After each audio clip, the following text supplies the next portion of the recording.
আচ্ছা, বাকিরা আস্তে আস্তে আমরা একটু গত ক্লাস একটু রিভিউ করি। রিভিউ করতে করতে আমার মনে হয় বাকিরা জয়েন করে ফেলবে। তো আমাদের আজকে বুয়েন্সি ফ্লুইডের তৃতীয় ক্লাস। প্রথম ক্লাসে আমরা বেসিক কিছু জিনিস পড়ছিলাম যে বুয়েন্ট ফোর্স কি, বুয়েন্সি কি, বুয়েন্ট ফোর্সের মান আমরা কিভাবে বের করতে পারি আর্কিমিডিস এর প্রিন্সিপালের সাহায্যে। এরপরে কোন একটা ফ্লোটিং একটা বডি পানিতে রাখলে বা ফ্লুইডে রাখলে সেটা কখন আসবে কখন ডুববে সেটা আমরা কিভাবে বুঝতে পারবো তার ওয়েট এবং বুয়েন্ট ফোর্স থেকে। এরপরে বুয়েন্ট ফোর্সের কিছু প্র্যাকটিক্যাল যে অ্যাপ্লিকেশন, এই বুয়েন্সি এবং বুয়েন্ট ফোর্সের যে নলেজ, এইটার কিছু প্র্যাকটিক্যাল অ্যাপ্লিকেশন সেগুলো আমরা দেখছিলাম এটা প্রথম ক্লাসে। দ্বিতীয় ক্লাসে আমরা আরেকটু ডিপে গেছিলাম, তখন আমরা ইকুইলিব্রিয়াম কন্ডিশন সম্পর্কে জানছিলাম যে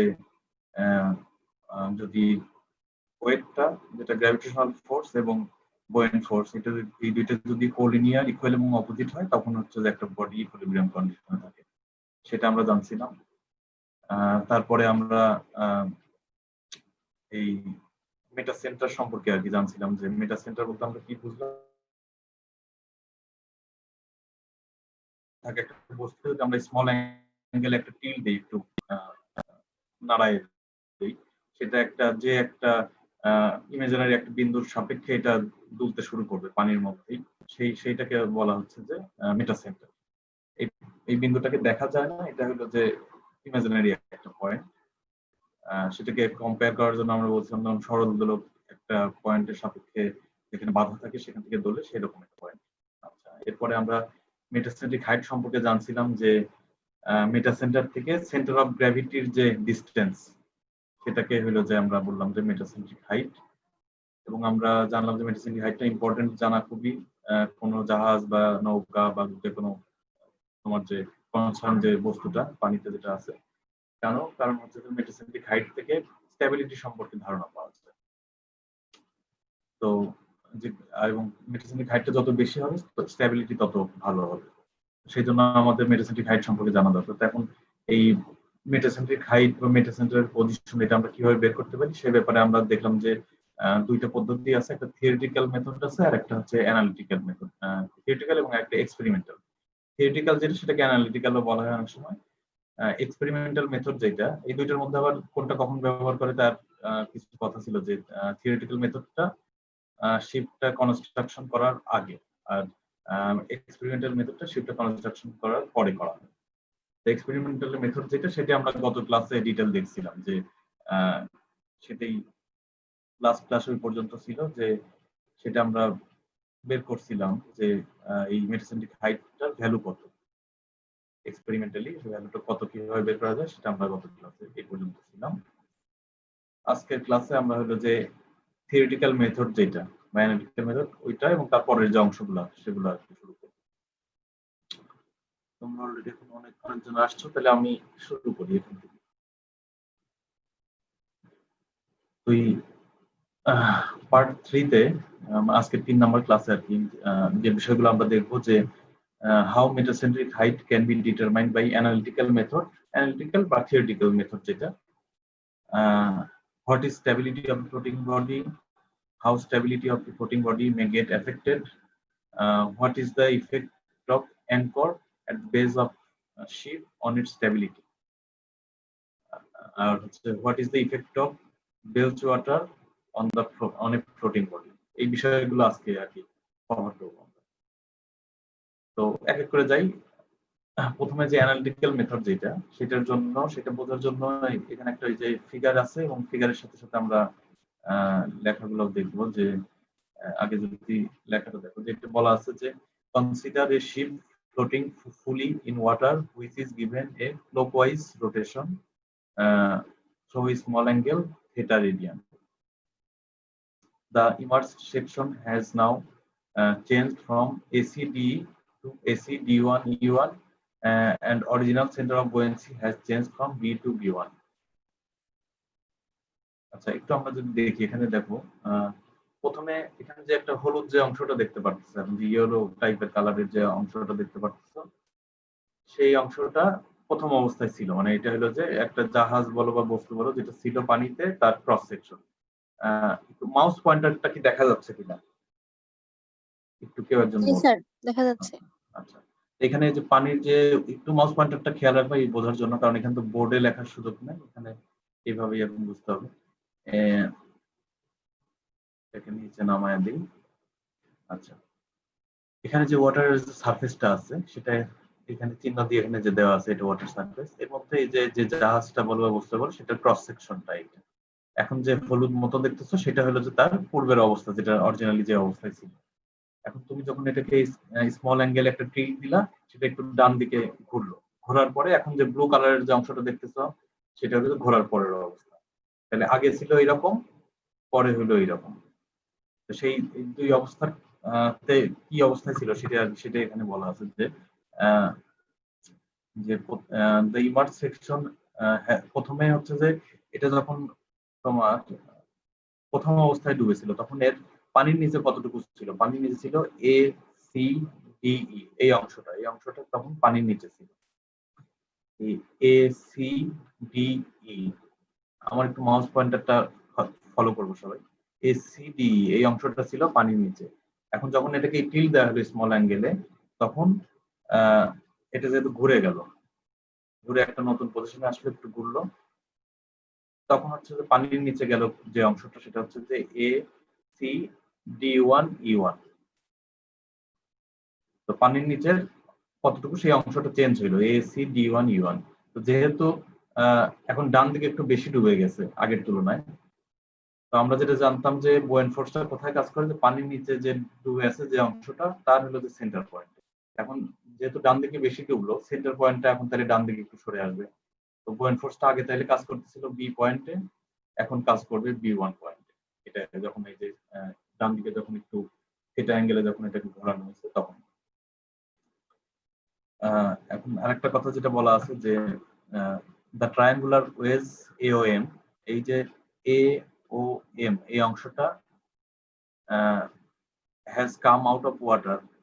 এটা আগে তো পানির নিচে ছিল, যখন সোজা অবস্থায় ছিল তখন এই অংশটা পানির নিচে ছিল। এখন এটাকে যখন ঘোরায় দেওয়া হলো, উপরের যে অংশটা এটা তো উপরে আগেও ছিল পরেও আছে, কিন্তু এই যে এ ও এম এই অংশটা আগে পানির নিচে ছিল, এখন যখন ঘোরানো হলো এটা তখন পানির উপরে চলে আসছে।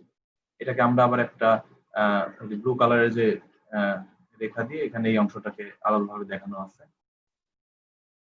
আর আরেকটা যেটা ও সি এন, এই অংশটা আগে ছিল পানির উপরে, কিন্তু এখন কাত হওয়ার কারণে এই অংশটা পানির নিচে চলে আসলো। এখন যদি ডিসপ্লেসড ওয়াটার, যেটা যে যতটুকু পানি আগে ডিসপ্লেস করছিল ঘোরানোর আগে, এখন একটু ঘোরানোর কারণে যতটুকু ডিসপ্লেস হলে এই পানির যদি পরিমাণ সমান হয়, তাহলে আমরা বলতে পারি যে এই এওএম আর ওসিএন এই অংশটা সমান। অর্থাৎ যতটুকু অংশ পানির উপরে আসছে এই বাম পাশে, ঠিক ততটুকু অংশ আবার পানির নিচে আসছে ডান পাশে।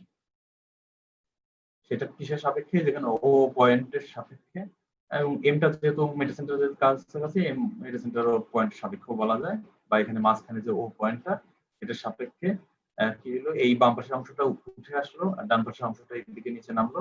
এই অংশটা যে পরিমাণ যতটুকু অংশ এটা উঠে আসলো এইদিকে, এই ডান দিকে ততটুকু অংশই আবার নিচে পানি নিচে নেবে, সেটি বলা আছে এখানে। এরপরের স্লাইডে আমরা যাই, যে যেটা বলা আছে যে the triangular wedge AOM coming out of water decreases the buoyant force on the left. এই পাশে কিছু অংশ যেহেতু পানির উপরে চলে আসলো, সেহেতু এই পাশে এই বাম দিকে buoyant ফোর্সটা একটু কমলো। আর ডান দিকে এখানে ওসিএন এই অংশটা এক্সট্রা পানির নিচে চলে আসছে এখন ঘোরার কারণে। তো এই যার কারণে ডান পাশে যেহেতু অতিরিক্ত অংশ একটা পানির নিচে চলে আসলো, এই জন্য এই ডান পাশের এই জায়গাটাতে buoyant ফোর্সটা বাড়বে ডান পাশের দিকে। তো যেহেতু এখানে ফোর্সের দুইটা চেঞ্জ হচ্ছে একটা পয়েন্টের সাপেক্ষে, সেহেতু এখানে একটা কাপলের সৃষ্টি হবে। একটা ফোর্সের যে কাপল থাকে, this two point force forming a couple tend to rotate the ship in anticlockwise direction about O. তো এই ও পয়েন্টের সাপেক্ষে আমরা দেখলাম যে এইদিকে একটা অংশ উপরে উঠে গেল আর বাম দিকে, আর ডান দিকে একটা অংশ নিচে এসে গেল। তাতে কি হলো, বাম দিকের পয়েন্ট ফোর্সটা একটু কমলো আর ডান দিকে পয়েন্ট ফোর্সটা বাড়লো। তো এই থেকে কি হবে, একটা কাপলের সৃষ্টি হচ্ছে কোন পয়েন্টের সাপেক্ষে, এই ও পয়েন্টের সাপেক্ষে। তো তো যেহেতু এই যে থিটাটা স্মল অ্যাঙ্গেল, মানে খুব সূক্ষ্ম এই অ্যাঙ্গেলটা, সেহেতু এই যে এমটা যেটা, এই এমটা আর ওটা হচ্ছে যে আমরা সেহেতু আমরা বলতে পারি যে এটা যে এই যেমন আমরা বললাম যে ও পয়েন্টের সাপেক্ষে এই যে কাপলটা, সেটাকে আমরা এম পয়েন্টের সাপেক্ষে বলতে পারি, যেহেতু এটা ছোট হওয়ার কারণে এটা কাছাকাছি হবে, এমটা এখানে কাছাকাছি হবে। সেহেতু আমরা এটাও বলতে পারি যে এই যে কাপলটা আমরা দেখতেছি এক পাশে পয়েন্ট ফোর্স কমলো, এক পাশে বাড়লো, তার কারণে সেইটা এম এর সাপেক্ষেও বলা যায়। ওর সাপেক্ষে তো অবশ্যই, কিন্তু এম এর সাপেক্ষেও বলা যায়, পয়েন্টের সাপেক্ষেও বলা যায়। স্যার কাপল জিনিসটা এখানে কি? এখানে হচ্ছে যে ফোর্সটার যে হচ্ছে যে ফোর্সটা যখন দুই পাশে একটা পয়েন্টের সাপেক্ষে দুই পাশে চেঞ্জ আসবে ফোর্সের, তখন সেখানে কাপল তৈরি হয়। হ্যাঁ, এখানে যেহেতু আমরা কি দেখলাম যে এই পাশে হচ্ছে যে বাম পাশের অংশটাতে বুয়েন্ট ফোর্সটা কমে আসলো, ফোর্সের একটা চেঞ্জ আসলো এখানে, আর ডান পাশের অংশে ফোর্সটা বেড়ে গেল। আমরা এটাকে দুইটা আলাদা পার্ট হিসেবে চিন্তা করি, বাম পাশ ডান পাশ আলাদা পার্ট হিসেবে চিন্তা করি, তখন এটাকে কি হবে, এক পাশে কমে যাওয়ার কারণে আর এক পাশে বেড়ে যাওয়ার কারণে এখানে একটা অ্যান্টি ক্লকওয়াইজ কেন, কারণ এই পাশে কমে গেছে এই পাশে বেড়ে গেছে, অ্যান্টি ক্লকওয়াইজ একটা ডিরেকশন, একটা কাপল তৈরি হচ্ছে। আর এখানে আরেকটা জিনিস দেখো যে এ থেকে সি এই অংশে এটা ডিসটেন্স এখানে বলা আছে কতটুকু, বি। তো এটা এর থেকে সি যদি বি হয় তাহলে হচ্ছে যে এর থেকে ও হচ্ছে যে বি/2, আবার ও থেকে সি হলো যে বি/2 সমান সমান। তো এখানে যে জিনিসটা আমি বোঝাইতে চাচ্ছি যে এই ফোর্স গুলো তো কাজ করবে কোথায়, মানে আমরা যে এখানে যেহেতু ট্রায়াঙ্গুলার সেকশন পাইছি আমরা, এ ও এম, এটা আমরা ট্রায়াঙ্গুলার সেকশন পাইছি। এখানে ও সি এন, এটাও একটা ট্রায়াঙ্গুলার সেকশন, যেটা পানির উপরে উঠে আসলো নিচে গেল। এখন ট্রায়াঙ্গুলার সেকশনের ক্ষেত্রে আমরা যখন ফোর্স বের করি, হ্যাঁ, যে সেখানে ফোর্সটা কতটুকু, ফোর্সটা কোন পয়েন্টে কাজ করবে, তখন আমরা কি করি যে এই এর চূড়া থেকে যে এই যে তোমার ত্রিভুজ, যেটা ত্রিভুজের এখানে তো হচ্ছে যে এই এ পয়েন্টের এখানে তো 90 ডিগ্রি অ্যাঙ্গেল, যার কারণে এই এম এটা হলো যে ভূমি, আর তাহলে চূড়া হচ্ছে যে এই যে ও পয়েন্টের এই জায়গাটা, এখান থেকে হচ্ছে যে 2/3 দূরে হচ্ছে যে এই ফোর্সটা কাজ করবে, মানে ফোর্সের যে যে যে যে অংশটা নিয়ে আমরা ফোর্সের যে অংশটা নিয়ে আমরা কথা বলছি সেটা কাজ করবে 2/3 নিচে। এমনিতে তো বুয়েন্ট ফোর্স তো এই নিচের এই অংশে কাজ করবে, আমরা সেটার কথা বলছি না, এখন বলতেছি যে যে অংশটা এতক্ষণ ফোর্সের ছিল কিন্তু এখন ফোর্স থেকে বের হয়ে আসছে, আর যে অংশটা ফোর্সে ছিল না কিন্তু ফোর্সের মধ্যে এখন চলে আসছে, সেই অংশ নিয়ে আমরা কথা বলতেছি।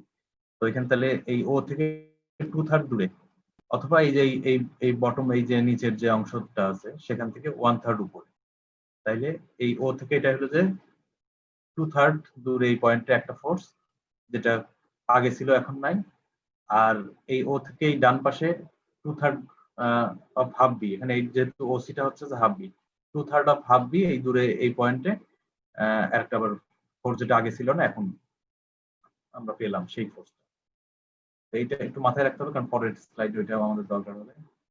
এখন এখানে যে জিনিসগুলো বলা আছে যে কোনটা কি, এখানে যে নোটেশন গুলো দেওয়া আছে যে এলটা হচ্ছে, এল হলো লেন্থ অফ দ্য শিপ, এলটা এখানে দেখা যাচ্ছে না, এটা আমরা যেহেতু ক্রস সেকশন নিছি, এলটা হলো দেখা যাচ্ছে না, এলটা হলো যে লম্বালম্বি ভাবে যে শিপের যে লেন্থটা, ক্রস সেকশন এটা দেখা যাবে না। এটা হচ্ছে যে এর যে উইথটা, হ্যাঁ, এই এ থেকে সি পর্যন্ত, সেটা হলো বি। তারপর থিটাটা হচ্ছে যে যে অ্যাঙ্গেলে হলো, যেটাকে সামান্য যে অ্যাঙ্গেলে ঘোরানো হয়েছে সেই অ্যাঙ্গেলটা, সেটা যার কারণে এটাও এইটুকু এখানেও এটা থিটা হবে, আবার এই পয়েন্টে এটাও থিটা, যেহেতু থিটা অ্যাঙ্গেলে ঘুরছে। আর ভিটা হচ্ছে যে ভলিউম অফ ডিসপ্লেসড ওয়াটার, শিপটা পানিতে থাকার কারণে তো কিছু ওয়াটার যেটা ডিসপ্লেস করবে সেই পরিমাণটা হচ্ছে ভি। আর স্মল ডাব্লিউ দিয়ে যেটা বোঝানো আছে যে ইউনিট ওয়েট অফ ওয়াটার। তো এখন volume of wedge of water A O M, এখন আমরা এই অংশের যদি ভলিউম বের করতে চাই, এ ও এম যে অংশটা, এটা আগে তো পানির নিচে ছিল, এখন উপরে উঠে আসছে, এই অংশের আমরা ভলিউম যদি বের করতে চাই তাহলে আমরা কি করবো, এই অংশের যে এরিয়া তার সাথে এর যে শিপের লেন্থ দিয়ে গুণ দিলে ভলিউম চলে আসবে। তো এই এরিয়াটা তার সাথে লেন্থ, তো এই এরিয়াটা, এটা যেহেতু ট্রায়াঙ্গুলার, আমরা সহজে ট্রায়াঙ্গুলারের যে এরিয়ার ফর্মুলা দিয়ে আমরা বের করতে পারি, তাহলে এরিয়ার ফর্মুলা হচ্ছে হাফ ইন্টু ভূমি গুণন উচ্চতা, যেটা তাহলে হাফ ইন্টু এখানে ভূমিটা কি এই b/2, যেহেতু এখানে পুরাটা ছিল বি, এই এ থেকে সি পর্যন্ত ছিল হচ্ছে যে বি, তাহলে এ ও হচ্ছে যে এটা হচ্ছে যে b/2, হাফ ইন্টু ভূমি, আর উচ্চতা হচ্ছে কতটুকু am। তো am টা হচ্ছে যে উচ্চতা, তাহলে হাফ ইন্টু ভূমি মনে হচ্ছে এই অংশটা হলো যে এরিয়া।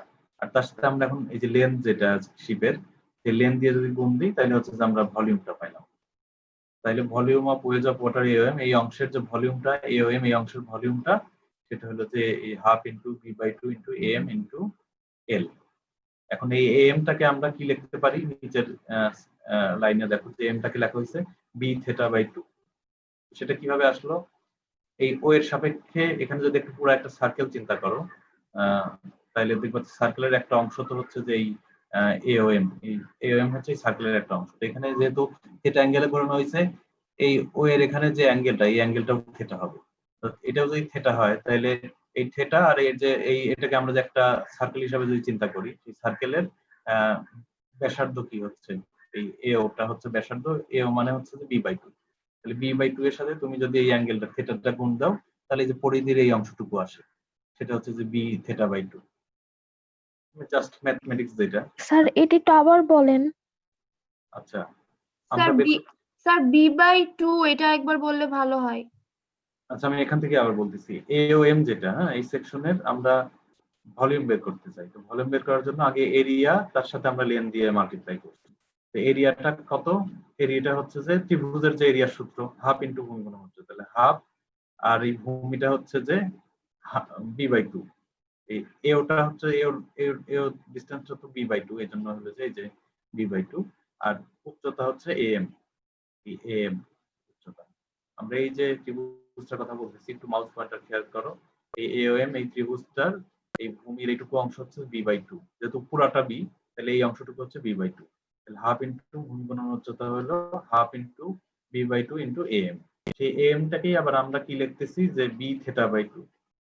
সেই b/2 কিভাবে হলো সেটা আমরা বললাম যে এই ও পয়েন্টের সাপেক্ষে ও থেকে এই এখান থেকে এটাকে ব্যাসার্ধ নিয়ে তুমি যদি একটা সার্কেল চিন্তা করো, এখানে একটা সার্কেল চিন্তা করো, সেইটার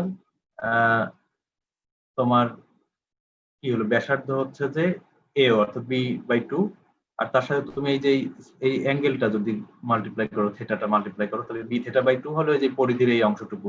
আমরা একটা সার্কেলের কি করি যে একটা পরিধির আমরা একটা নির্দিষ্ট অংশ নিতে চাইলে তার সেটুকু মাপ জানতে চাইলে আমরা কি করি, তার হলো যে ব্যাসার্ধ যেটা, সেটার সাথে আমরা এই যতটুকু অ্যাঙ্গেল, সেই অ্যাঙ্গেলটুকু মাল্টিপ্লাই করলে আমরা পরিধির ওইটুকু কতটুকু সেটা আমরা বের করতে পারি। এখানে সেই সূত্রটাই, মানে জাস্ট জেনারেল যে ম্যাথমেটিক্স সেটাই ব্যবহার করে।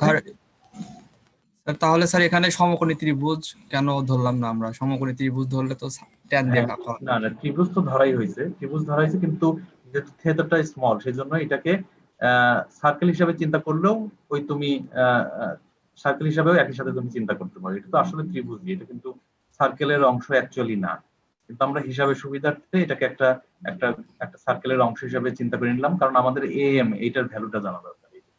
স্যার এই ক্ষেত্রে থিটা কি মানে খুবই ছোট? হ্যাঁ, থিটাটা খুবই ছোট হবে। থিটা যদি বড় হয়, সেই ক্ষেত্রে থিটাটা যদি এরকম বড় হয়ে যায়, তখন আর ওই সার্কেলের অংশ চিন্তা করলে আর হবে না, কারণ তখন ত্রিভুজের যে হ্যাঁ, তখন আর ইয়েটা হবে না। এটা থিটাটা স্মল ধরেই এই জন্য আমরা এই যে হিসাবটা করছি জাস্ট হিসাবের সুবিধার জন্য। তো এখানে এম যেটা আর কি, এম এই অংশটা আমরা তাহলে বের করলাম এইভাবে, একটা একটা সার্কেলের অংশ হিসাবে চিন্তা করে এই অংশটা একটা সার্কেলের, এই যে এওএম, এটা একটা একটা বড় একটা সার্কেলের অংশ হিসাবে চিন্তা করে আমরা এওএম এর এইখানে এমটা কত সেটা বের করব। তাইলে এখানে এম এর যে ভ্যালুটা আমরা যদি এখানে বসাই, তাহলে আলটিমেটলি আমরা কি পাচ্ছি যে B square L theta by 8। এটা হচ্ছে যে volume of wedge of water AOM, এটা হচ্ছে B square L theta by 8 আমরা পাইলাম। এখন আমরা যেহেতু ভলিউম পাইছি, ভলিউমের সাথে আমরা যদি ইউনিট ওয়েটটা মাল্টিপ্লাই করে দিই, যেটা যে স্মল ডাব্লিউ দিয়ে আমরা বললাম পানির ইউনিট ওয়েট, তো ভলিউমের সাথে ইউনিট ওয়েট দিয়ে জাস্ট মাল্টিপ্লাই করলেই আমরা ওই অংশটুকু, ওই পানির ওই অংশটুকু আমরা যে ওয়েটটা সেটা আমরা পেয়ে যাচ্ছি, যেটুকু আমরা ভলিউম বের করলাম তার সাথে জাস্ট ইউনিট ওয়েটটা মাল্টিপ্লাই করি। আচ্ছা, এটা হলো যে ওই, তাহলে আমরা এটা বের করে ফেলছি এখন। আর তো আমাদের এই এই অংশটুকুতে ফোর্সটা চেঞ্জ হচ্ছে, যে ফোর্সটা এবং এই ফোর্সটা কি, এই যে এই ফোর্সটাই তো হচ্ছে যে আমরা বুয়েন ফোর্সের কথা যখন চিন্তা করি তখন তো আমরা সেই ভলিউমের সাথে ইউনিট ওয়েট গুণ দিই। তো এইখানে এই অংশটাই পানির উপরে উঠে আসছে, সেই অংশটাই আমরা ওয়েটটা বের করলাম, পানির ওয়েটটা বের করলাম, যে অংশটুকু আগে পানির নিচে ছিল এখন পানির উপরে উঠে আসছে। আচ্ছা, এখন এই যে আমরা যে কাপলের কথাটা বলতেছি, যে যে কাপলের কি হলো, বাম পাশে অংশে একটা অংশ উঠে আসার কারণে এবং ডান পাশে একটা অংশ পানির নিচে আসার কারণে যে কাপলটা তৈরি হলো, সেই কাপলের আর্মটা, হ্যাঁ, কাপলের ফোর্স দুইটার ডিস্টেন্সটা, ফোর্সের যে চেঞ্জ হলো যে দুইটা জায়গায়, সেটার ডিস্টেন্সটা যেটাকে আর্ম বলা হচ্ছে, সেই আর্মটার কত, মানে এই ফোর্স দুইটার যে পয়েন্টে কাজ করছে সেটা ডিস্টেন্সটা কত, এটা বের করার জন্য আমরা প্রথমেই যেটা এর আগে বললাম যে এটা কোন কোন পয়েন্টে কাজ করবে, যেহেতু এটা ত্রিভুজের মতো, এই এই পাশের এই চূড়া থেকে 2/3 দূরে আর নিচ থেকে 1/3 দূরে, এবার এই পাশেও এই ও থেকে 2/3 দূরে। তাহলে এখন এখানে লেখার সুযোগ নাই, যেহেতু মুখেই বলি, তোমরা একটু ঠান্ডা মাথায় বোঝার চেষ্টা করো। এইটুকু কি হলো যে ও এটা হচ্ছে যে b/2, তাহলে আমরা এইটুকু অংশ কি হচ্ছে b/2। তোমাদের সাথে যদি খাতা থাকে তোমরা একটু খাতায় লিখতে পারো, হ্যাঁ, খাতায় লিখলে মনে হয় সুবিধা হবে। তো যেটা হচ্ছে যে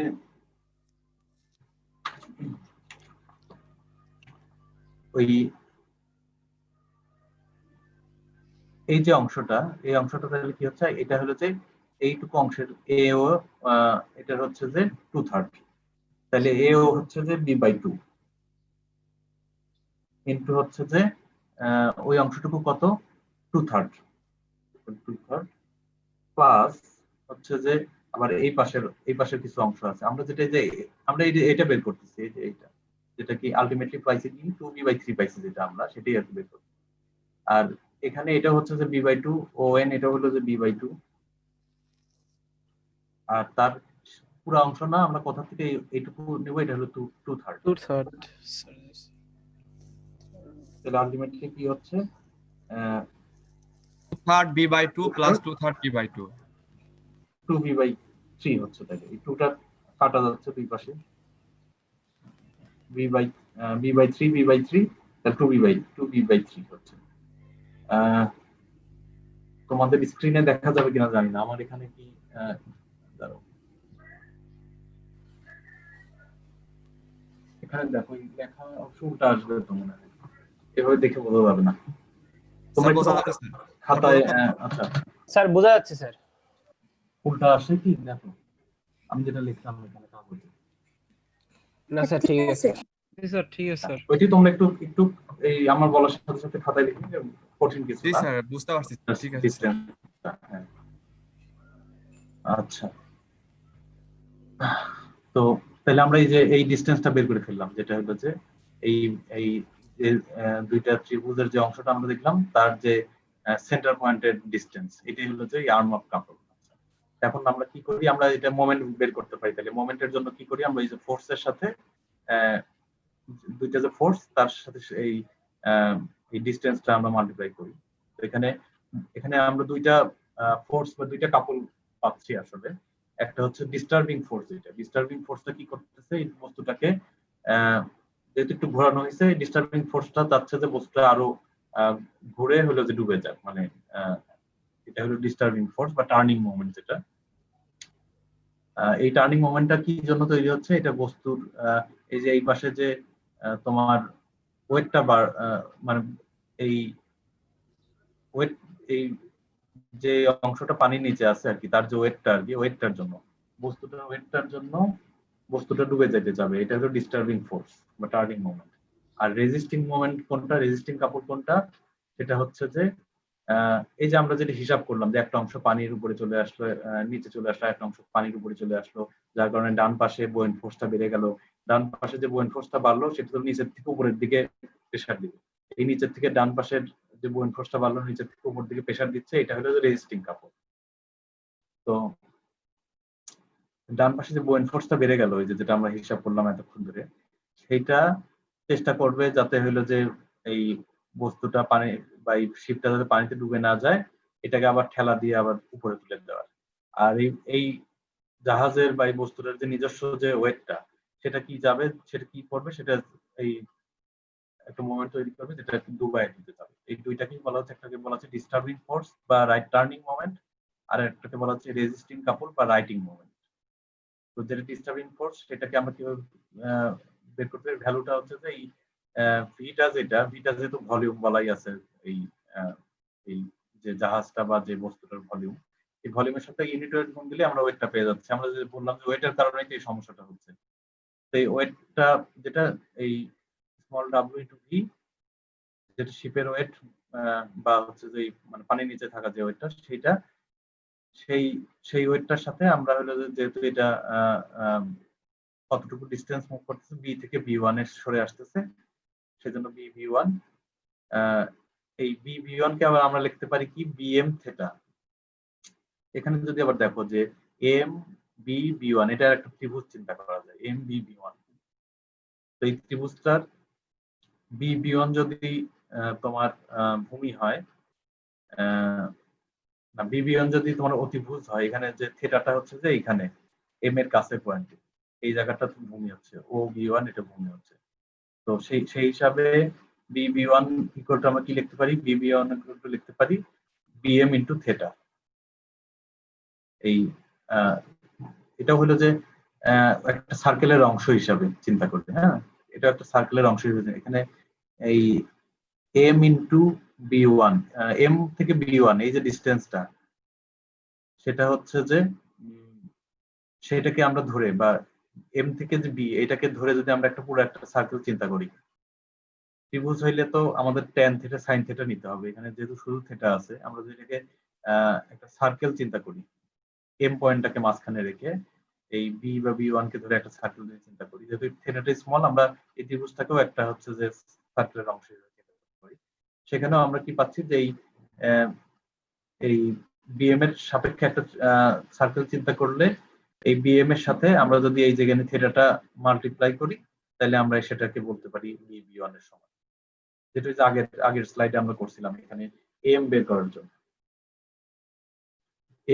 জন্য আমরা যে পদ্ধতি কাজে লাগাইছি, এখানেও বি বি ওয়ান এর ভ্যালু বের করার জন্য সেম পদ্ধতি কাজে লাগায় আমরা পাইলাম হচ্ছে B B one equal to হচ্ছে যে বি এম থিটা। এখানে বি এম টাই নিয়ে আসলাম আমরা, এম বি ওয়ান না এনে বি এম টাই নিয়ে আসলাম, কারণ হচ্ছে যে আমরা এখানে বি এম টা আমাদের প্রয়োজন, এটা আমাদের বের করার জন্য প্রয়োজন, এই জন্য।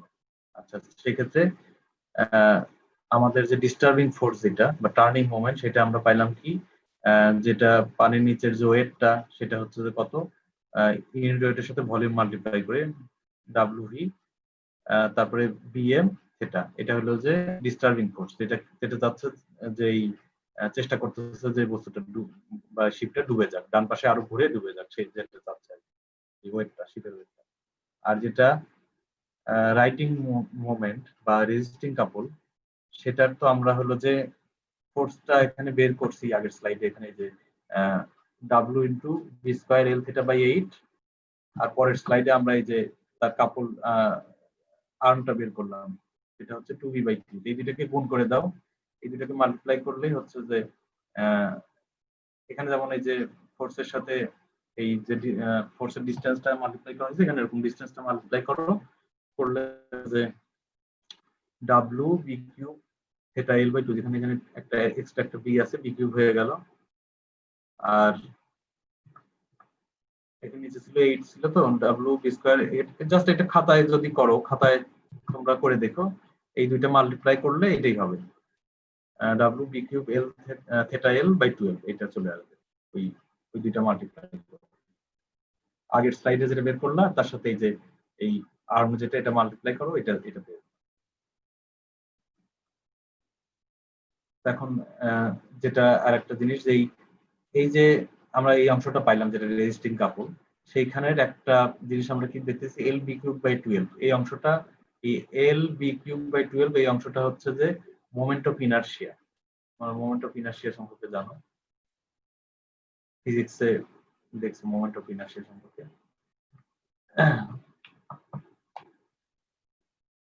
তো এই মোমেন্ট অফ ইনারশিয়াটাকে যদি আমরা আই দ্বারা প্রকাশ করি, তাহলে আমরা এই এখানে এল বি কিউব বাই 12 এর পরিবর্তে আইও লিখতে পারি। এখন যদি এটাকে আমরা চিন্তা করি যে বস্তুটা হচ্ছে যে ইকুইলিব্রিয়াম কন্ডিশনে আবার ফিরে আসবে, তোমার বস্তুটা পানিতে ডুববে না, জাহাজটা পানিতে ডুববে না, আবার সেক্ষেত্রে এই রেজিস্টিং মোমেন্টটাকে অ্যাটলিস্ট ডিস্টার্বিং মোমেন্টের সমান হইতে হবে। যদি বেশি হয় তো হইলো অ্যাটলিস্ট সমান না হলে এটা আর আগের অবস্থায় তাহলে ফিরে আসবে না, তাই মানে ডুবে যাবে আর কি, সমান অ্যাটলিস্ট যদি সমান না হয়। সেক্ষেত্রে এই ডিস্টার্বিং ফোর্স আর রেজিস্ট্যান্স কাপল এই দুটোকে আমরা যদি সমান ধরি তাহলে এখানে দেখো যে W B cube theta L by 12 equal to এখানে আমরা যেটা পাইছিলাম যেটা disturbing moment W P BM theta. এখানে এইখানে এই যে আমরা যে আইটা পাইলাম এটা পরের স্লাইডে দেখো যে আমরা যদি ওখানে আইটাকে আবার নিয়ে আসি,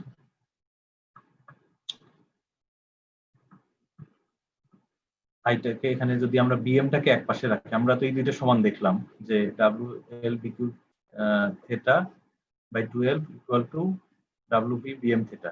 এটা তোমাদের খাতায় লিখে একটু করে নিও তোমরা, হ্যাঁ। এটা যেহেতু আমি বোর্ডে লিখতে পারতেছি না, এখানে খাতায় লিখলে বিষয়গুলা দেখবে যে একদম সিম্পল ইজি, এখানে দেখতে হয়তো বা কঠিন লাগতেছে।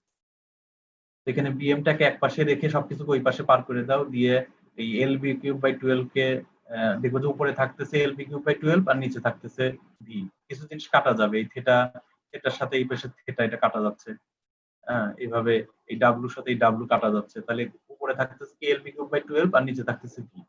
তো উপরে এল বি কিউব বাই 12 টাকে আমরা লিখতে পারি আই, মোমেন্ট অফ ইনার্শিয়া। তাহলে আমরা কি পাইলাম, বিএম ইকুয়াল টু আমরা পাইলাম যে moment of inertia of a plane, যেটা আই উপরে আর নিচে হচ্ছে ভলিউম অফ ডিসপ্লেসড ওয়াটার। তাহলে এটা আমরা বিএম পাইলাম, এই বিএম। তো আমরা এখনো কিন্তু মেটাসেন্ট্রিক হাইট পাই নাই। মেটাসেন্ট্রিক হাইটটা হলো যে মেটাসেন্টার থেকে সেন্টার অফ গ্র্যাভিটির দূরত্ব। এখানে মেটাসেন্টার থেকে এই বোয়েন ফোর্সটা যে পয়েন্টে কাজ করবে সেটা দূরত্ব আমরা অলরেডি বের করে ফেলছি। এখন এইটার সাথেই আমরা এই সেন্টার অফ গ্র্যাভিটির সাথে মেটাসেন্টারের দূরত্ব যেটা আমরা চাই আর কি সেটা বের করে ফেলতে পারি। এটা কিভাবে, যে মেটাসেন্ট্রিক হাইট জিএম, যেটা মেটাসেন্ট্রিক হাইটটা হচ্ছে জি থেকে এম এর দূর। এখানে জি পয়েন্টটা দেখানো নাই, জি পয়েন্টটা এই লাইনে যে কোনো জায়গায় হইতে পারে, যে এই বি এর যখন এটা সোজা অবস্থায় ছিল আর কি, সোজা অবস্থায় থাকার সেই রেখাটা বি এর উপরেও কোনো পয়েন্টে থাকতে পারে, নিচেও কোনো পয়েন্টে থাকতে পারে। তো সেই হিসাবে আমরা লিখতে পারি GM equal to BM plus minus busy. তো কখন প্লাস হবে কখন মাইনাস হবে এটা নির্ভর করতেছে জি পয়েন্টটা কোথায় তার উপর। তো যদি জি পয়েন্টটা হচ্ছে যে নিচে থাকে, যদি জি পয়েন্টটা ধরো আমার মাউস পয়েন্টার চিন্তা করে এখানে আছে, তাইলে কি হবে যে এই বিএম এর সাথে এই নিচের এই অংশটুকু যোগ দিতে হচ্ছে না, বিএম এর সাথে বিজিটা যোগ দিতে হচ্ছে তখন, যদি এই সেন্টার অফ গ্র্যাভিটিটা নিচে থাকে। আর সেন্টার অফ গ্র্যাভিটির পয়েন্টটা যদি বি এর উপরে থাকে তখন বিএম থেকে এই বিজিটা মাইনাস করতে হবে। তো এই এখানে যেটা দেওয়া আছে metacentric height GM equal to BM plus minus busy, এখানে কখন প্লাস ব্যবহার করবা কখন মাইনাস ব্যবহার করবা এটা নির্ভর করতেছে সেন্টার অফ গ্র্যাভিটি পয়েন্টের কি নিচে, ওই বি এর নিচে না উপরে সেটার উপর। তো এইভাবে হচ্ছে যে এই অ্যানালিটিক্যাল মেথডে এইভাবে আমরা বের করে ফেলতে পারি। অ্যানালিটিক্যাল মেথডটা এই পর্যন্তই আর কি। এরপরে আমরা পরের অংশে যাওয়ার আগে এইটুকুর মধ্যে কোনো কোশ্চেন আছে নাকি? স্যার আগের স্লাইডে স্যার একটু যে এই স্লাইডটাতে জি স্যার, ডিস্টার্বিং ফোর্স আর এই রেসিস্টিং ফোর্স কাপল যে রাইটিং মোমেন্ট, এটা স্যার একটু আরেকবার বলুন। আরেকবার ব্যাখ্যা করবো। আচ্ছা, জি আমরা স্যার। এখানে কি দেখতেছি যে এখানে আমরা তো এমনিতে দুইটা ফোর্স কাজ করে, একটা বস্তু যখন পানিতে রাখা হয় তার উপর জানি আর দুইটা ফোর্স কাজ করে, তাই না? একটা হচ্ছে ওয়েট কাজ জি করে, ওয়েটটা বস্তুটাকে ডুবাই দিতে চায়। আর কি কাজ জি করে, বুয়েন্ট ফোর্স কাজ করে, বুয়েন্ট ফোর্সটা বস্তুটাকে ভাসায় তুলতে চায়। আচ্ছা, এখন এইটাকে যখন আমরা স্মল অ্যাঙ্গেল টিল্ট দিছি তখন একটু ঘুরায় দিলাম না, একটু কাত করে দিলাম। এই কাত করে দেওয়ার কারণে কি হবে, এই ওয়েটটা চাবে যে থেকে ডুবাই দিব, এই বস্তুর নিজস্ব যে ওয়েটটা আছে পানির নিচের সেটা চাবে যে এটা যত ডুবে যায়। আর রেজিস্টিং কাপল যেটা আছে, মানে রেজিস্টিং কাপল তো বুয়েন্ট ফোর্স যেটা আছে, বুয়েন্ট ফোর্সটা কি চাবে যে এটা ভেসে উঠুক নিচে থেকে, এটাকে আরো ফোর্স দিবে। এখন আমরা সেটাই আর কি, সেটাই এখানে যে এই ডিস্টার্বিং ফোর্সটা, ডিস্টার্বিং যে এই টার্নিং মোমেন্টটা তৈরি হচ্ছে ওয়েটের জন্য, এই শিপের বা বস্তুটার যে ওয়েটটা সেটার জন্য। ওর যেহেতু নিজস্ব ওয়েটের জন্য তৈরি হচ্ছে, সেই জন্য এই ফোর্সটাকে আমরা ইজিলি বের করতে পারি কি, যে এই ভলিউম ডিসপ্লেসডের সাথে ইউনিট ওয়েট দিয়ে গুণ দিলাম। আর এখানে তো সেন্টার অফ গ্র্যাভিটির পয়েন্টটা দেয়া নাই, জি যে পয়েন্ট যেটা, সেটা তো আমরা এখনো বের করতে পারিনি, কিন্তু এই পয়েন্টটা তো এই বি পয়েন্টের কাছাকাছি কোথাও থাকবে, সেই হিসাবে ধরে নিয়ে আমরা এই যে বি যেমন বি1 পয়েন্টে সরে আসছে, এই জি1 উপর নিচে কোথাও একটা পয়েন্ট থেকে এই যে এই এখানে কোনো একটা জি1 পয়েন্ট সরে, সে যেহেতু সেটা নাই আমাদের, আমরা যে বি1 এই দূরত্বটা নিলাম, এই এর সমানই হবে কোথাও, সেই হিসাবে আর কি। তো সেই হিসাবে নিয়ে ডিস্টার্বিং ফোর্স বা টার্নিং মোমেন্ট আমরা বের করে ফেলতে পারলাম, যে এর ওয়েটটার সাথে, পানির নিচের যে ওয়েটটার সাথে যতটুকু ডিসপ্লেস করতো সেই ওয়েটটার সাথে আমরা এই যে ডিস্টেন্সটা গুণ দিয়ে ওইটা পাইলাম। আর রেজিস্টিং কাপল যেটা আমরা যে বললাম যে বাম পাশে বুয়েন্ট ফোর্সটা কমে গেল, ডান পাশের অংশে যেদিকে ডুবলো বেশি, এখন সেখানে ডান পাশে ডুবলো বেশি, ডান পাশে বুয়েন্ট ফোর্সও বেড়ে গেল বেশি, এবং এই ফোর্সটাই এখন একে চাবে যে আবার উপরের দিকে তুলে দিতে। এটা হলো রেজিস্টিং কাপল বা রাইটিং মোমেন্ট। সেটাকে যে আমরা ওই যে এর আগে 2-3 স্লাইড হয়ে যে বের করে নিয়ে আসলাম। জি স্যার, ঠিক আছে স্যার। এই পর্যন্ত তোমাদের একটু খাতায় এই অংশটুকু, এই স্লাইডে যদিও আমি তোমাদের তো দিয়ে দিছি স্লাইডটা, তারপরে এটা তোমরা একটু, এখানে তো বেশি ভেঙে লেখা নাই, ধরো এক লাইন বাই লাইন যখন আমরা কি করি বোঝার অসুবিধা হলে ভেঙে একটু ভেঙে এখানে তো ভেঙে অতটা ভেঙে করা নেই, তোমরা যার অসুবিধা হবে যে পরের লাইন বুঝতে সমস্যা, একটু ভেঙে ভেঙে করে দিও খাতায়, দেখবা যে সহজ, কঠিন কিছু না। স্যার একটা কোশ্চেন ছিল। হ্যাঁ বলো। স্যার রেজিস্টিং কাপল আর ডিস্টার্বিং কাপল যদি সমান হয় তাহলে কি এরকম ইকুইলিব্রিয়াম অবস্থায় পড়ে থাকবে না, মানে এরকম বাঁকা অবস্থা? আমরা যেটা এখানে বললাম যে যদি অ্যাটলিস্ট সমান না হয় তাহলে তো ডুবে যাবে, তাই না? যাতে ডুবে না যায় সেই জন্য আমরা হলো যে অ্যাটলিস্ট সমান ধরবো। Okay sir. হ্যাঁ, সেই জন্য আমরা অ্যাটলিস্ট সমান ধরতেছি। আর বেশি হলে তো আরো ভালো, মানে যদি ইয়ে ফোর্সটা বেশি হয়, তোমার এই যে এখানে যে বুয়েন্ট ফোর্সটা যে কাজ করতেছে, যেটা তোমার রেজিস্টিং বা রাইটিং মোমেন্ট, এটা তো যত বেশি হবে তত ভালো, তত হলো যে এটা ডুবার সম্ভাবনা কমে যাচ্ছে, কিন্তু অ্যাটলিস্ট সমান না হলে তো ডুবে যাবে, সেই জন্য আমরা সমান ধরে। আচ্ছা, এই গেল এই পর্যন্ত তোমরা একটু বাসায় দেখো, না হলে পরের ক্লাসে আরো যদি সমস্যা থাকে পরের ক্লাসে আমরা তাহলে সামনের দিকে আগে। এরপরে যে স্টেবিলিটি, যেটা আর কি stability of a floating body, এখানে স্টেবিলিটি বলতে কি বলছে দেখো, যে a floating body is stable if when it is displayed it returns to equilibrium, মানে ইকুইলিব্রিয়ামে আবার ফিরে আসবে। আর যদি ইকুইলিব্রিয়ামে ফিরে না আসে আবার, তাহলে এটা হলো যে স্টেবল না, আমরা স্টেবল বলবো না। আর কি বলা আছে যে ওয়েট যেটা এবং বুয়েন্ট ফোর্স যেটা W and FB, এই ওয়েট এবং বুয়েন্ট force give a restoring moment that rotates the body back to its untipped position. তো এই ওয়েট আর বুয়েন্ট ফোর্সের এখানে যে আসলে আমরা যে দুইটা মোমেন্ট একটু আগে দিয়েতে যাওয়া লাগতেছে, এই যে দেখো দুইটা মোমেন্টের মধ্যে দুইটা কিন্তু ডিরেকশনটা আবার আলাদা দিকে। ডিস্টার্বিং ফোর্সটা কাজ করতেছে এইদিকে, হলো যে এই ফিগারে হচ্ছে তোমার যেহেতু ডান দিকে ঘোরায় কাজ করা হয়েছে, এটাতে এখানে ক্লকওয়াইজ ডিরেকশনে, হ্যাঁ, আর রেজিস্টিং কাপলটা কি করতেছে অ্যান্টি ক্লকওয়াইজ ডিরেকশনে কাজ করতেছে। এখানে ওই জিনিসটা বলা আছে যে এইভাবে বুয়েন্ট ফোর্স আর যে তোমার ওয়েটটা, এটা যে মোমেন্ট তৈরি করবে সেটাই এটাকে আগের অবস্থায় নিয়ে আসে, সেটা আমরা ওই যে আগের স্লাইডগুলোতেও দেখলাম। মানে বুয়েন্ট ফোর্সটাই তাহলে মূল ভূমিকা পালন করতেছে এটাকে আগের অবস্থায় ফিরিয়ে নিয়ে আসার জন্য। হ্যাঁ বলো। এইটা কি স্যার লম্বভাবে যদি বলি তাহলে কি বলাটা ভুল হবে?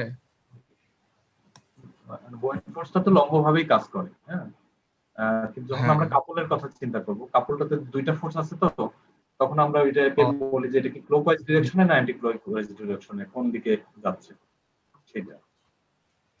ঠিক আছে। হ্যাঁ, তো এখানে স্টেবিলিটি সম্পর্কে এটা আরো যে বলা আছে যে how stability of a floating body may get affected. Stability কিভাবে এফেক্টেড হইতে পারে, হ্যাঁ, একটা শিপের কথা তুমি বা নৌকার কথা চিন্তা করো, যে stability of a floating body depends on it's metacentric height, যেটা আমরা দেখলাম মেটাসেন্ট্রিক হাইটটা খুব গুরুত্বপূর্ণ, এটার উপর নির্ভর করতেছে। Metacentric height depends on position of metacentre and centre of gravity. Metacentric হাইটটা কিসের উপর নির্ভর করতেছে? মেটাসেন্টার পয়েন্টটা কোথায় আছে এবং সেন্টার অফ গ্র্যাভিটি পয়েন্টটা কোথায় আছে, এই দুইটার উপর। আচ্ছা, therefore things that affect the position of metacenter and center of gravity will affect stability. যার কারণে যেসব জিনিস, যেসব বিষয় আর কি, যেসব বিষয় তোমার মেটা সেন্টারটাকে এফেক্ট করতেছে এবং সেন্টার অফ গ্র্যাভিটিটাকে এফেক্ট করতেছে, সেগুলো আলটিমেটলি স্ট্যাবিলিটিকে এফেক্ট করে। তাহলে পানিতে ধরো ভাসমান একটা জাহাজ বলো, শিপ বলো, বস্তু বলো, সেটার স্ট্যাবিলিটিকে এফেক্ট করতেছে কি কি বিষয়? সেই সব বিষয়, যেসব বিষয় মেটা সেন্টারকে এবং সেন্টার অফ গ্র্যাভিটিকে এফেক্ট করে। এখন কি কি বিষয় মেটা সেন্টার বা সেন্টার অফ গ্র্যাভিটিকে এফেক্ট করে সেটা তো অনেক অনেক কিছু হইতে পারে। এখন সেন্টার অফ গ্র্যাভিটিকে যেমন এফেক্ট করতে পারে যে ওয়েটটা। এখন জাহাজে ধরো যে লোডিং আনলোডিং করা হয়, কখনো জিনিস তোলা হচ্ছে এক জায়গা থেকে আরেক জায়গায় নিয়ে যাওয়ার জন্য, আবার কখনো সেগুলো নামায়ে ফাঁকা জাহাজ হয়তো নিয়ে যাওয়া হচ্ছে। তো এই যে লোডিং আনলোডিং করা হচ্ছে, কখনো ফাঁকা থাকতেছে, কখনো ওয়েট বেশি থাকতেছে, কম থাকতেছে, এতে কি হচ্ছে যে সেন্টার অফ গ্র্যাভিটির পয়েন্ট কিন্তু চেঞ্জ হচ্ছে, যার কারণে মেটাসেন্ট্রিক হাইটটাও কিন্তু চেঞ্জ হয়ে যাচ্ছে। তো আর এটা হলো যে জাহাজ তৈরির পর, জাহাজটা তৈরির আগে এর ডিজাইনগত কারণে, যে তুমি জাহাজ কিভাবে তৈরি করা হয়েছে তার কারণে হচ্ছে যে মেটা সেন্টারটা মূলত আসলে তুমি জাহাজটাকে পরবর্তীতে কিভাবে ব্যবহার করা হচ্ছে তার উপরে অতটা নির্ভর করে না, নির্ভর করে যে জাহাজটা ডিজাইন করা হয়েছে। আর সেন্টার অফ গ্র্যাভিটি এটা নির্ভর করতেছে পরবর্তীতেও এটাকে কিভাবে ব্যবহার করা হচ্ছে, এটাতে কতটুকু জিনিস তোলা হচ্ছে, কতটুকু কোথায় তোলা হচ্ছে, এবং জিনিসটা কোন পাশে বেশি তোলা হচ্ছে, কম তোলা হচ্ছে, এইসব বিষয়ের উপর নির্ভর করে সেন্টার অফ গ্র্যাভিটি মানে পজিশন। তো এইভাবে মেটাসেন্ট্রিক হাইটটাও তাহলে নির্ভর করতেছে এর উপরে। এখানে আমরা দুইটা জিনিস সম্পর্কে জানবো খুব সংক্ষেপে। সেটা হচ্ছে যে floating body anchored at the base আর floating body with bilge water, এই দুইটা বিষয় আর কি, যে এই দুইটা স্ট্যাবিলিটির সাথে রিলেশন আছে, এই জন্য আমরা এই দুইটা ডিটেইলে একটু দেখি। যে অ্যাঙ্কর, যেটা অ্যাঙ্কর সম্পর্কে তোমরা চেনো যে অ্যাঙ্কর হচ্ছে যে জাহাজ থেকে বা নোঙর যেটা বলে আর কি, নৌকাতেও ব্যবহার করে, জাহাজে আরো বড় বড় ব্যবহার করে, যেটা এই পানির মধ্যে ফেলে এই পানিতে যাতে ভেসে না যায় স্রোতের সাথে জাহাজটা বা নৌকাটা, এটাকে এক জায়গায় রাখার জন্য নোঙর ফেলা হয়। এই নোঙর ফেললে স্ট্যাবিলিটির উপরে কি ইফেক্ট পড়ে সেটা সম্পর্কে আমরা জানবো। যে when a floating body is anchored বলতে এটাকে নোঙর ফেললে anchored বলা হয়। তখন when a floating body is anchored by means of a chain from the center of its base, it puts an additional downward force on the body. একটা additional downward, যেহেতু নোঙরটা ফেলা হলো মাটিতে, এটা লেগে থাকলো, টান দিচ্ছে আর কি, টান দেওয়ার জন্য একটা additional downward force আমরা পাচ্ছি।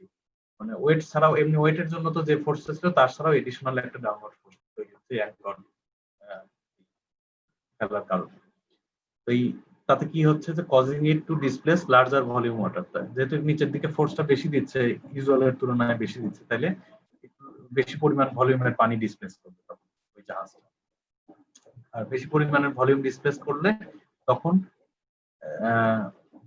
এই চারপাশ থেকে যে পানির যে ফোর্সটা তার উপরে, সেই ফোর্সটা তখন হচ্ছে যে বেশি কাজ করে। এখানে এটা আমি একটা ফিগারও ড্র করতাম এটা ক্লাসে, অ্যাপ্লাইং দিস প্রিন্সিপাল। তো এটাকে কাজে লাগায় এই যে স্ট্যাবিলিটিটা বাড়ানো হয়। তোমার যখন একটা জায়গায় লং টাইমের জন্য রাখার দরকার, যেখানে স্রোত বেশি, হ্যাঁ, সেখানে অ্যাঙ্কর করে রাখলে জাহাজটা তখন ওখানে নড়াচড়া করবে কম, এটা স্টেবল থাকবে বেশি, এই জন্য অ্যাঙ্করটা করে রাখা হয়। আর একটা যেটা কন্ডিশন, একটা যেটা সিচুয়েশন কথা আমরা বললাম, যে বিলজ ওয়াটার যদি থাকে, বিলজ ওয়াটার বলতে কি আগে বোঝো। বিলজ এর শাব্দিক অর্থ হচ্ছে যে জাহাজের তলা, জাহাজের তলার দিকে যে পানিটা থাকে জমা হয়। অনেক সময় নৌকাতেও ছিদ্র থাকে, নৌকার মধ্যে দেখবো যে পানি উঠে জমা হয়, জাহাজেও নিচের দিকে পানি জমা থাকতে পারে, বা জাহাজে অনেক সময় পানি ছাড়াও যেটা হয় যে অনেক সময় যদি তুমি ক্যারি করার দরকার হয়, যে তেল বা পেট্রোলিয়াম লিকুইড কোনো কিছু, সেটাও যদি খোলা অবস্থায় রাখা হয় কন্টেইনারে না রেখে, তখন সেটাকে বিলজ ওয়াটারের মতো কাজ করতে পারে, মানে এই ইফেক্টটা কাজ করতে পারে। সেই ইফেক্টটা কি সেটা আমরা দেখি যে if this water has a free surface, its center of gravity shifts in the direction of the shift of center of buoyancy. তো কি হলো, ধরো তুমি যে এই ওয়াটারটা, বিলজ ওয়াটারটা যেহেতু ফ্রি ওয়াটার, মানে এটা যে কোনো এই নৌকা কি হয়, যেদিকে কাত হয় সেদিকে পানিটা তখন চলে যায়। তো জাহাজেও যদি ওরকম হয় যে এক পাশে ধরো ডান দিকে কাত হইলো, তখন এই যেহেতু এই বিলজ ওয়াটারটা কোনো কন্টেইনারে রাখা নেই, এটা যেহেতু ফ্রিলি আছে, এটা ডান দিকে তখন ঘুরে সব এই তখন ডান দিকে চলে আসলো।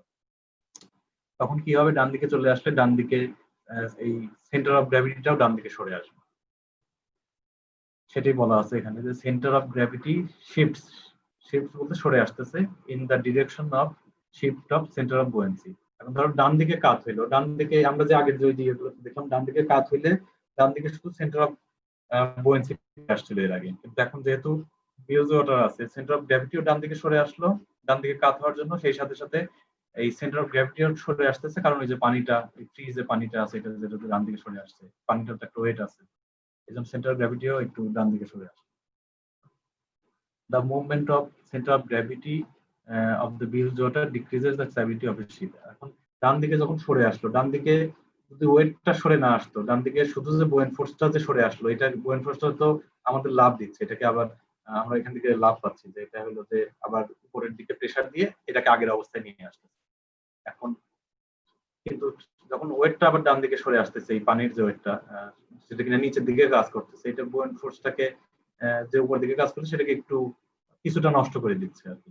যতটুকু বুয়েন্ট ফোর্স উপরের দিকে কাজ করতেছিল তার একটা অংশ আবার নষ্ট হচ্ছে, যে পানিটা যে ডান দিকে এসে নিচের দিকে ফোর্স দিচ্ছে সেইটা, পানিটা যে ডান দিকে আসলো তার যে ওয়েটটা আছে সেটা, তাইলে কি হচ্ছে যে তোমার কিছুটা স্টেবিলিটি, যতটা বুয়েন্ট ফোর্স যতটুকু এটাকে স্টেবল করতে পারতো বুয়েন্ট ফোর্স, তার বুয়েন্ট ফোর্সের কারণে ততটুকু আমরা পুরো বেনিফিটটা পাচ্ছি না এই পানিটা সরে আসার কারণে। তারপর বলা আছে free bilge water reduces the righting moment. Righting মোমেন্টটা যেটা ওই যে তোমার এই বুয়েন্ট ফোর্সটা যে দিচ্ছিল, বুয়েন্ট ফোর্সের যে চেঞ্জের কারণে যে রাইটিং মোমেন্ট, যে বাম পাশে কমে গেল ডান পাশে বেড়ে গেল, যেটা আমরা ওই যে আগে দেখলাম, সেটি তো রাইটিং মোমেন্ট ছিল, সেটাকে রিডিউস করে দিচ্ছে এই পানিটা ডান দিকে চলে আসার জন্য।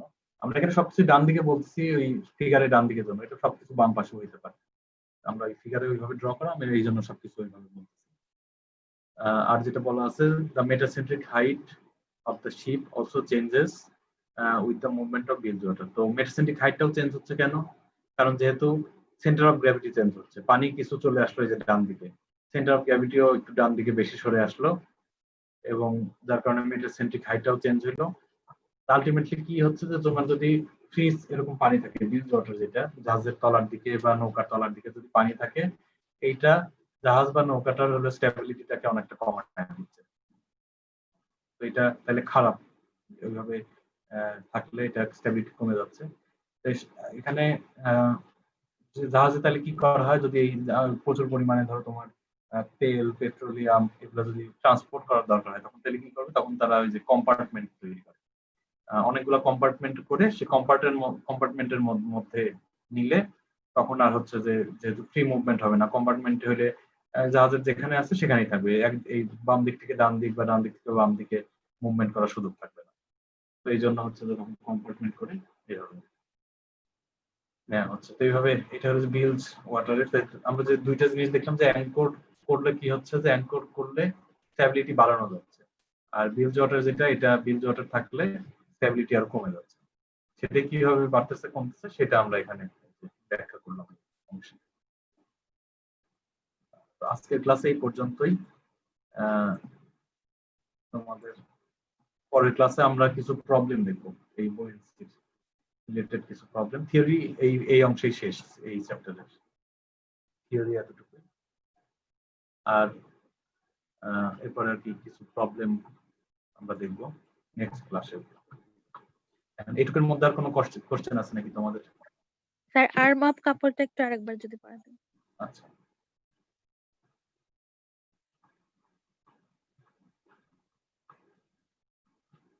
আর্ম অফ কাপল বলতে যেটা বোঝাচ্ছে, যে আমরা এখানে যখন একাধিক ফোর্সের চেঞ্জ আসে, তখন তোমার সেই ফোর্স দুইটার যে ডিস্টেন্স, সেই ডিস্টেন্সটাকে বলা হয় যে আর্ম অফ কাপল। আমরা সেই ফোর্সের যে চেঞ্জটা হচ্ছে, সেই দুইটা পয়েন্টের যে আর্মটা যদি বের করি এবং তার সাথে ফোর্সটা যেটা সেটা বের করে মাল্টিপ্লাই করি, তাহলে আমরা মোমেন্টটা পাই। এখানে তুমি কি এটা কিভাবে হিসাব করে সেটা জানতে চাচ্ছ, নাকি আর্ম অফ কাপলটাই কি সেটা জানতে চাইছিলাম? স্যার আপনি হিসাব করাটা দেখাবেন। আচ্ছা, হিসাব করাটা যেটা হচ্ছে যে এখানে এই এসি পুরোটা ছিল হচ্ছে যে বি, তাহলে এ ও হচ্ছে যে b/2, আবার ওসিটাও হচ্ছে যে b/2। এখন বা ওএন যেটা, এটা হলো b/2, মানে এই তো কাছাকাছি জিনিস। এই আমরা যেহেতু স্মল অ্যাঙ্গেল ধরছি, এগুলো সমান সব। জি তো স্যার। সেই ক্ষেত্রে এখন আমরা বের করতে চাচ্ছি কি, এই যে পয়েন্টটা, মাউস পয়েন্টারটা খেয়াল করো, মাউস পয়েন্টারটা কি দেখতে পাচ্ছ? জি স্যার দেখা যাচ্ছে। আচ্ছা, এই পয়েন্ট থেকে আমরা এই পয়েন্টের দূরত্ব বের করতে চাই, কারণ এই পয়েন্টে ফোর্সটা কমে গেছে। এই পয়েন্টে এই ত্রিভুজ অংশের যে ফোর্সটা আগে কাজ করতেছিল সেটা আর করতেছে না, পানির উপরে আসার কারণে কমে গেছে। আর এই ত্রিভুজের অংশটাতে পানির আগে উপরে ছিল, এখন নিচে চলে আসছে, এখানে ফোর্সটা বেড়ে গেছে। সেই ফোর্সটা বেড়ে গেছে যে তার সেন্টার পয়েন্ট আমরা বের করছি, আর ফোর্সটা কমে গেছে তার সেন্টার পয়েন্ট। এই দুইটার দূরত্ব। তো এখানে এই এই এই পয়েন্টটা কি, এই ও থেকে 2/3 দূরে। এই ও থেকে এন বা ও থেকে সি যে দূরত্ব, এই যে ভূমির যে দূরত্ব, এই ও থেকে ভূমির যে দূরত্ব, তার হচ্ছে যে 2/3 হচ্ছে যে দূরে হচ্ছে যে এই পয়েন্টটা। আর এই নিচে থেকে ভূমির হচ্ছে যে 1/3 উপরে। জানি যে তুমি যদি সেন্টার অফ গ্র্যাভিটি বের করো কি করো, যে জি স্যার। রেক্টেঙ্গল হলে মাঝে, আর ত্রিভুজ হইলে ওই চূড়া থেকে হচ্ছে 2/3 নিচে। সেম তাই, আর এই পাশেও তাই, এই ও থেকে 2/3 দূরে। এখন তাহলে আমাদের এইটুকু ডিসটেন্স বের করতে হলে কি করতে হবে, এই 2/3 অফ এই হাফ বি প্লাস 2/3 অফ এই পাশে হাফ বি। তাইলে তুমি এটা যদি খাতায় লেখো যে 2/3 of half B plus 2/3 of half B, এটা লিখলে দেখো যে পাবা হলো 2b/3। জি স্যার হয়েছে। স্যার বড় জিটা ক্যাপিটাল জিটা এখানে কোথায়? ক্যাপিটাল জিটা এখানে দেখানো নাই, কারণ এই পয়েন্টটা আমাদের অজানা। হ্যাঁ, পয়েন্ট, এই জন্য ক্যাপিটাল জি যেটা সেন্টার অফ গ্র্যাভিটি পয়েন্ট, এটা এখানে দেখানো নাই। সেটার কথা এখানে বলা আছে। সেন্টার অফ গ্র্যাভিটি পয়েন্ট আমরা যখন প্রবলেম করব তখন দেখবো যে আমরা সেখানে সেন্টার অফ গ্র্যাভিটি পয়েন্টটা জানতে পারবো, সেই অনুযায়ী এখানে আমরা প্রবলেমে প্লাস বা মাইনাস করব। কিন্তু এখানে সেই পয়েন্টটা দেয়া নেই, কারণ এটা উপরেও হইতে পারে, এই বি এর উপরেও কোথাও হইতে পারে, এর নিচেও কোথাও হইতে পারে, মানে এই লাইনেই থাকবে। জি স্যার। এই লাইনেই বি এর উপরে বা নিচে কোথাও। এটাও আমরা একটা প্রবলেমে করলে দেখবো যে কিভাবে আমরা এই ইকুয়েশনটা ব্যবহার করি। আমাদের প্রবলেম করার সময় এটারও একটা প্রবলেম আছে, আর আমরা যে এর আগে এক্সপেরিমেন্টাল মেথড যেটা করলাম সেটারও একটা প্রবলেম আছে। এখানে আরেকটু ক্লিয়ার হবে। এই তো, আর কোনো কোশ্চেন আছে কি তোমাদের এখানে?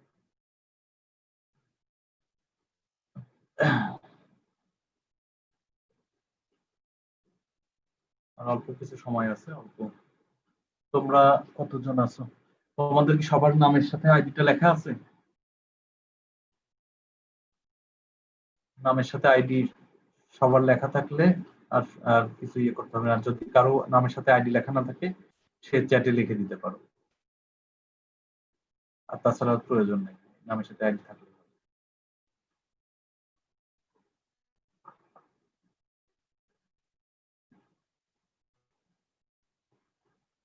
এই তো, আর আর তাহলে কোনো কোশ্চেন না থাকলে আমার মনে হয় এখানে আমরা শেষ করি আজকের ক্লাস। আর নেক্সট ক্লাসে প্রবলেম করে কিছু সময়